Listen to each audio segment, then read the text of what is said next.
Hello everyone, तुम्ही पण वीकेंडसाठी plan करताय का? पण कुठे जायचे हेच कळत नाही. तर चला माझ्याबरोबर, मी तुम्हाला एक झलक दाखवते. नक्कीच तुम्हाला आयडिया येईल.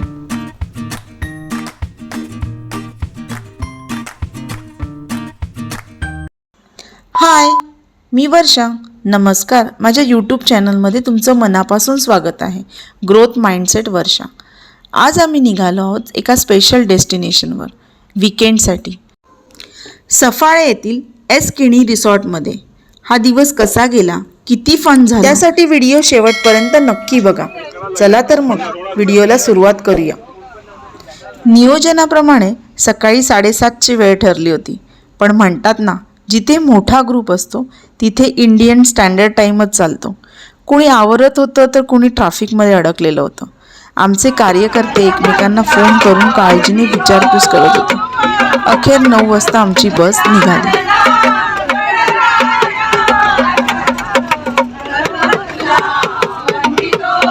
बस सुरू झाली आणि खऱ्या अर्थाने पिकनिकला सुरुवात झाली.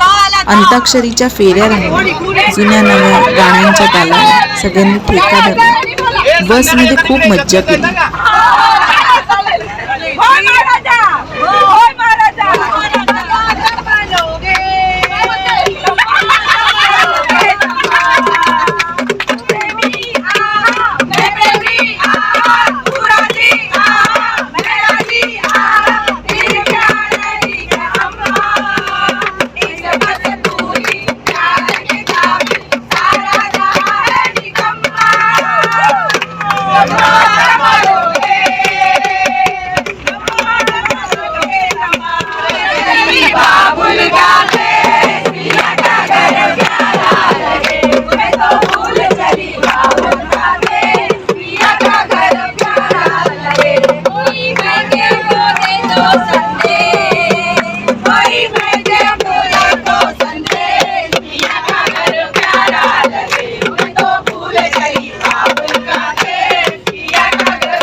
आमची टीम वेगवेगळ्या मार्गाने रिसॉर्टवर पोहोचली.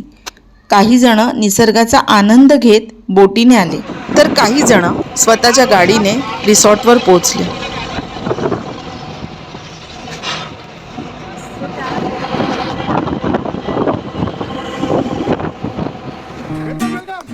बसमधून उतरलो. व्हिडिओ आवडल्यास लाईक, शेअर आणि सबस्क्राईब करायला विसरू नका. बेल आयकॉनवर क्लिक करा म्हणजे माझ्या प्रत्येक नवीन व्हिडिओचं नोटिफिकेशन सर्वात आधी तुमच्यापर्यंत पोहोचेल.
फायनली आम्ही रिसॉर्टवर पोचलो.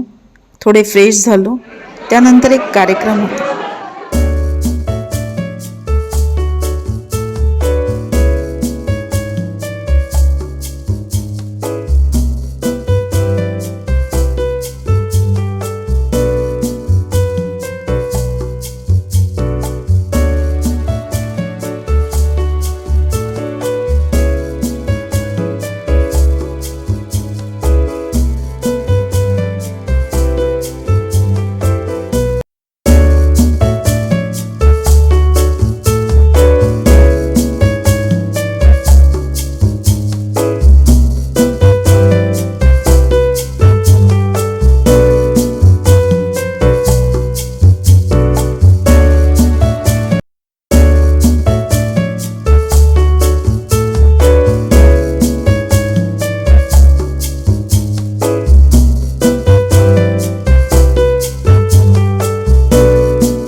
तुम्हाला दाखवून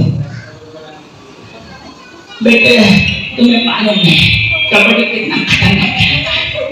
कबड्डी से हड्डी टूट सकती है. कुछ दस्त है. छन पकड़े. दिलीप कुमार जी आप एक कबड्डी के बारे में क्या जानते हैं? दिलीप कुमार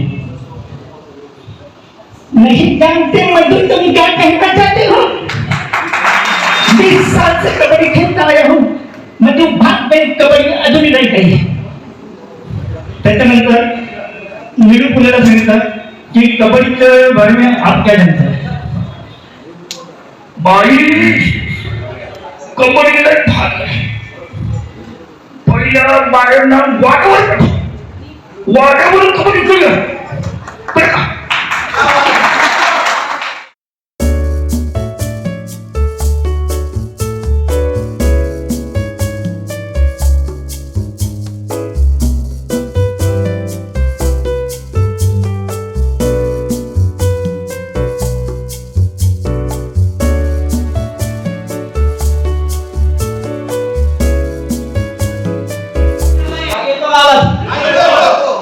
नमस्कार मंडळी. जत्रा रुडा आला. अरे जोर में बोलो. रुडा आता जत्रा रुडा देखाय. जो आपली भाषा बोलवा जोय जत्रा आपल्या भाषेમાં बोलो. मारा में आवडी मत मी अंगण आहे. मी लंडन गेलो त्यांना पण आपली भाषा बोलो. एक जोर मला जोईला बोलवा लागो. Hi man, how are you? What you doing so nice? So fast as you're coming, I landed a fox of there. Me 10 second तिने मेरे दोयू आणि मुंडा पण कीधू काय नाही आमचा तू किंवा कान्हा.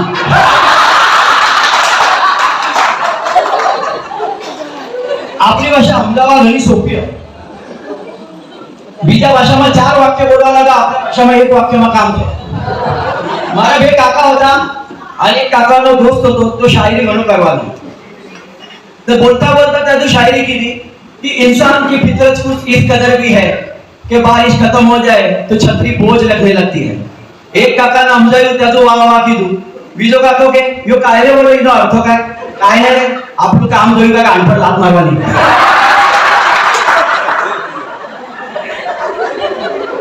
આપણા પોરા ઘણા આજ્ઞાધારી. એકदा બાપ જો કીધું યુ કરવાનું का बस तिने આગળ काय नाही. अयोले पोराનો हकार रिझल्ट होतो. बाप जो अन्ना કીધું जो पोरा हकार તારો रिझल्ट या पहिला तू 2 वेळा नापास થયેલો.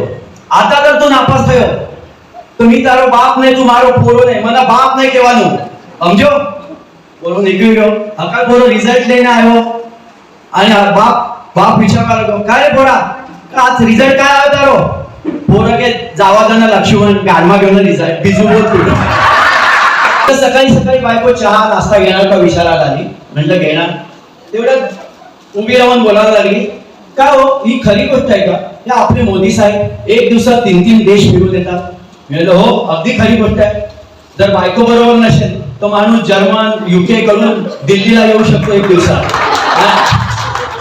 आणि जर बायको बरोबरच असेल तर डिमार्ट मध्ये 11 वाजतात.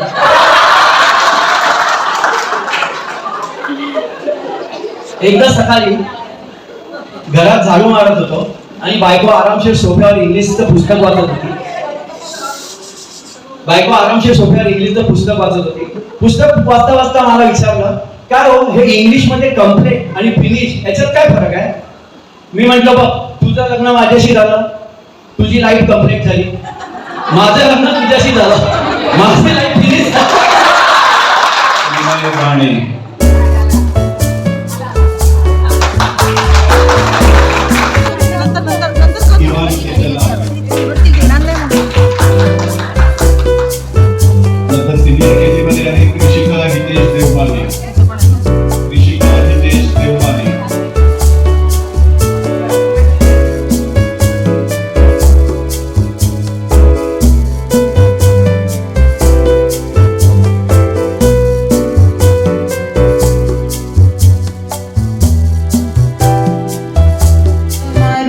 काम मारा अंगणा मात मारू काय काम जिनी बैर छोटी छोटी जिनी बैर छोटी तीनू पण मोठू नाम जिनी बैर छोटी तीनू पण मोठू नाम कमरमा बेवाडो पोरानु काय काम मारा अंगणामा तमारू काय काम मारा अंगणामा तमारू काय काम जिनी बैर गोरी तीनू पण मोठू नाम जिनी बैर गोरी तीनू पण मोठू नाम खोलीमा बेवाडो लाईट नु काय काम मारा अंगणामा तमारू काय काम जिनी बैर काली तीनू पण मोठू नाम जिनी बैर काली तीनू पण मोठू नाम डोळामा बेवाडो डोळाમાં बेवाडो काजनु काय काम मारा अंगणामात मारू काय काम मारा अंगणाम तमारू काय काम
ही सहल फक्त पिकनिक नव्हती, तर एक गोड आठवण होती, एक कनेक्शन होतं, एक बॉन्डिंग होती. ही पिकनिक फक्त एक आउटिंगच नव्हती, तर सगळ्यांना एकत्र आणण्याची सुंदर कला होती. आणि ही कला आपल्या अध्यक्षांकडे आहे. ते नेहमीच उत्साहाने नवनवीन उपक्रम आयोजित करतात आणि कोणत्या ना कोणत्या निमित्ताने आपल्या सगळ्यांना एकत्र आणतात. त्यांचं हे काम खरंच कौतुकास्पद आहे. तसेच इतर सर्व कार्यकर्ते त्यांच्या पाठीशी उभे असतात. महिला मंडळ तर नेहमीप्रमाणे अग्रेसर असतं. सगळे मिळूनच हा कार्यक्रम इतका सुंदर पार पाडतो. सगळ्यांचे मनापासून धन्यवाद.